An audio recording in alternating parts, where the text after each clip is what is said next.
Basketball a sport always labeled as a game for giants, like Michael Jordan at 6'6", or LeBron James at 6'9", even Stephen Curry at 6'2" is considered short.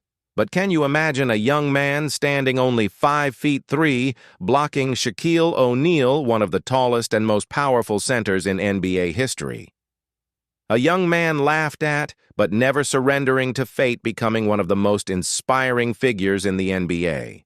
And that man is Muggsy Bogues, the shortest player in NBA history. January 9, 1965, in Baltimore, a poor city riddled with crime, a life was born. He was named Tyrone Curtis Bogues into a family that wasn't known for height. His father stood at 5 feet 5 inches, 1.65 meters, and his mother was even shorter. The youngest of 4 siblings. From an early age, this little boy had a natural passion for the basketball, small, but incredibly fast and agile. Even though he played against kids a full head taller, he never backed down. And that's when the nickname Muggsy was born, inspired by gangster movies. In those films, Muggsy was always the quick, clever guy who wasn't afraid to take on giants. His neighborhood friends gave him that name. But in East Baltimore, a place filled with drugs, guns, and violence, Muggsy's life almost ended early. As a child, he was shot with a shotgun while standing too close to an armed robbery. Thankfully, the bullets hit his arm and legs, sparing his life. Tragically, that wasn't even the worst thing he experienced. At just 12 years old, Muggsy witnessed a brutal murder with a baseball bat. The trauma haunted him for years. He couldn't even go near bushes without reliving the fear. To make things worse, his family was tangled in drugs and addiction. His father was sentenced to 20 years in prison for theft.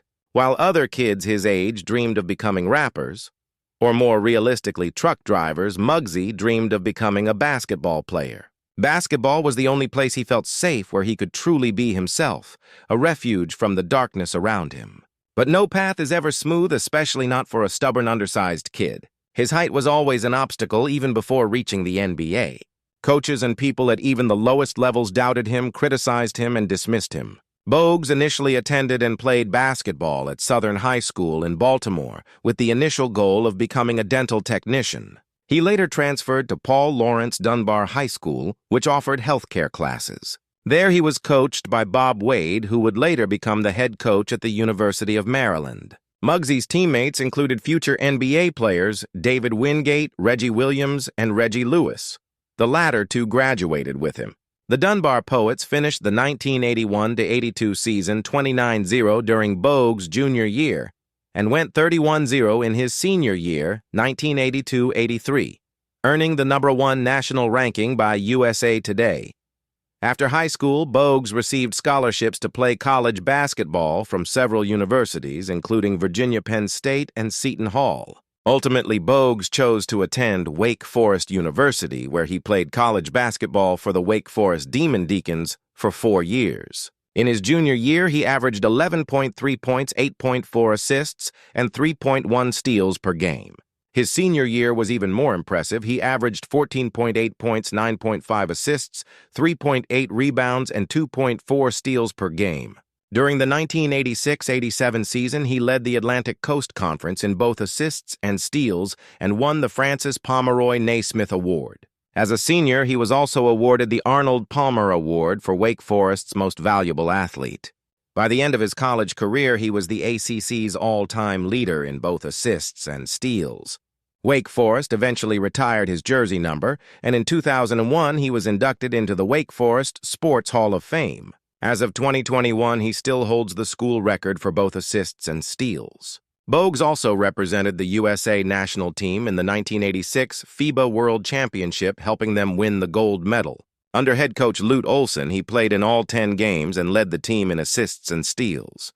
Bogues was selected second overall in the 1987 United States Basketball League USBL draft by the Rhode Island Gulls. He quickly became a fan favorite, and the Gulls led the league in attendance. In his only season in the USBL, he averaged 22.2 points and 8.4 assists per game, leading the league in minutes per game until an ankle injury cut his season short.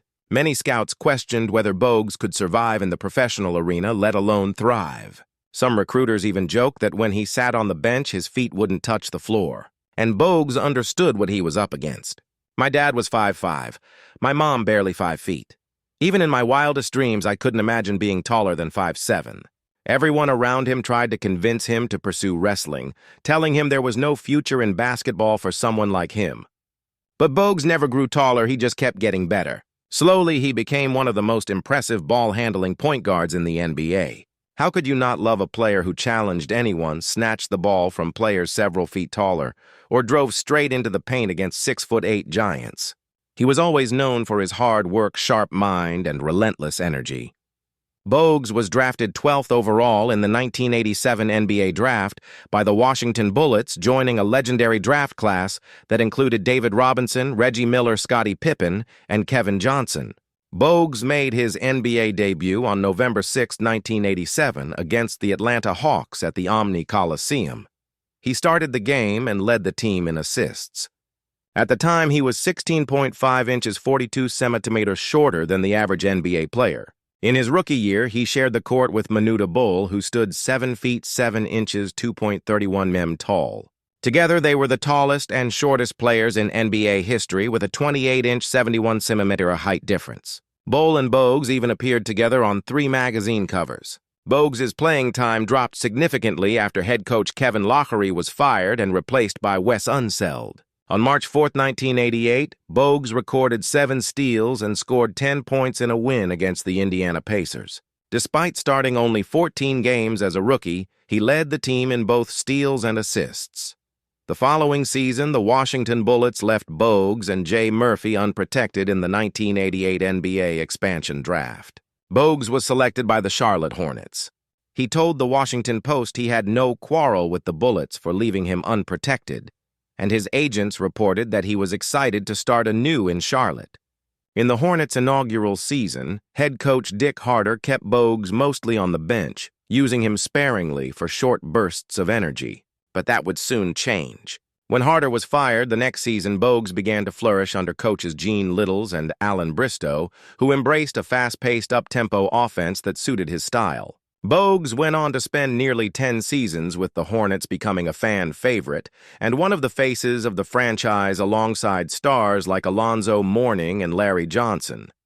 During his time in Charlotte, the Hornets rose from mediocrity to playoff contenders. Bogues led the team to the playoffs 3 times, and during that stretch, both he and the Hornets became wildly popular among basketball fans. From 1989 to 1995, in 6 consecutive seasons, Bogues consistently finished in the top 10 in the NBA for assists, only once finishing worse than 4th. In the 1992-93 season, he had the best assist-to-turnover ratio in the entire league. One of his best seasons came in 1993-94 when he averaged a double-double, including a second-place finish in assists per game. In the 1994-95 season, he set a career high with 10.8 points per game. However, in August 1995, after 6 seasons of increasing scoring averages, he underwent arthroscopic surgery on his left knee. Recovery was difficult, and repeated setbacks placed him on the injured list 3 separate times during the 1995-96 season. That year, he scored only 14 points in 6 games. Bogues returned the following season with determination, but missed 17 games, and his overall performance slightly declined across the board. Bogues' relationship with the team soured considerably in 1997. In June, head coach Dave Cowens publicly suggested that Bogues should consider retiring due to his ongoing knee issues. Just a week later, the Hornets signed David Wesley, his presumed replacement. In August, team owner George Shinn reassured Bogues that he would be able to finish his career with the Hornets. However, the team then requested an MRI on his injured knee during the preseason. On November 7th, Bogues was traded along with Tony Delk to the Golden State Warriors in exchange for B.J. Armstrong. At the time of the trade, Bogues was the NBA's all-time leader in assist-to-turnover ratio and the franchise leader in both assists and steals for the Hornets. After the trade, Bogues cut ties completely with the organization. The move left Dell, Curry Bogues' closest friend on the team, as the last remaining original member of the Charlotte Hornets. Bogues led the Golden State Warriors in assists during the 1997-98 season, even though he started fewer than half of the games. In the lockout-shortened 1998-99 season, he appeared in 36 games but missed time due to hamstring and knee injuries as well as chickenpox. Before the 1999-2000 season, Bogues signed with the Toronto Raptors for the veteran's minimum, reuniting with his longtime friend Dell Curry. That season, Bogues played in 80 games, the first time he reached that number since 1992-93, though he started in only 5 of them. On March 3, 2000, at 35 years old, he tied his career high with 24 points in a win against the Boston Celtics. However, due to his chronic knee injury, Bogues appeared in only 3 games during the 2001 season, his final season. His last game was on January 27, 2001, against the Chicago Bulls, where he did not score. On February 22, 2001, he was traded along with Mark Jackson to the New York Knicks for Chris Childs and a 2002 first-round draft pick. He never suited up for the Knicks. The trade was purely for salary cap reasons.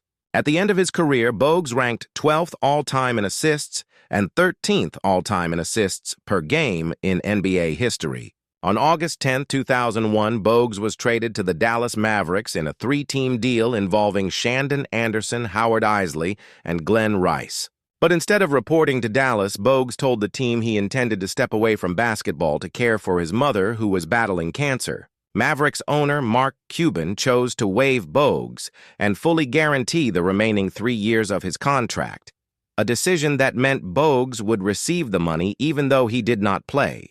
Had he retired before being waived, he would have received nothing. In July 2002, after his mother passed away, Bogues told the Baltimore Sun he was hoping to play again. The story of Muggsy Bogues truly feels like a real-life miracle. It inspires children everywhere to believe in their dreams. When God closes one door, he opens another.